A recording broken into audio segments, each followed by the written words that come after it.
जब यह कहा जाता है कि प्रभु श्री राम पुरुषोत्तम कैसे हो सकते हैं, उन्होंने अपनी पत्नी को छोड़ दिया और वो भी जंगल में छोड़ दिया, अकेले छोड़ दिया, निराश्रित छोड़ दिया, तो जो व्यक्ति ऐसा कार्य करेगा वह पुरुषोत्तम कैसे हो गया।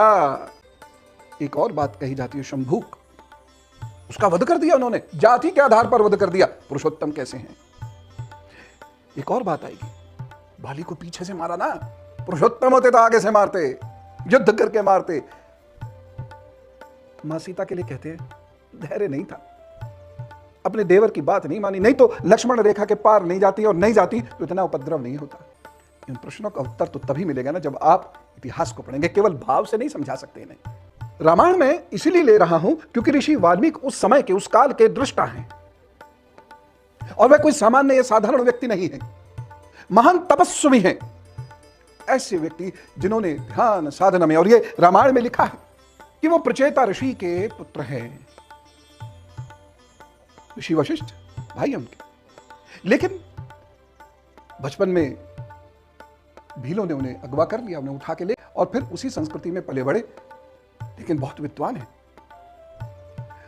नारद ऋषि उनसे एक बार मिले और उनसे कहा, यही करोगे क्या जीवन भर, इसी प्रकार से धनार्जन करते रहोगे क्या तुम्हारा परिवार इससे प्रसन्न है, और बुरे वक्त में क्या तुम्हारा परिवार तुम्हारे साथ खड़ा होगा। उन्होंने कहा तुम्हें क्या करूं, उन्होंने कहा तुम श्री राम पर कुछ लिखो। उन्होंने कहा मैं तुम्हें एक मंत्र देता हूं, मंत्र क्या है, राम राम राम राम, ये जपते चले जाओ और अपने आप तुम्हें प्रभु श्री राम का दर्शन होगा। प्रभु श्री राम के ऊपर आप ग्रंथ लिखो और पूरी मानव जाति को एक रास्ता दो।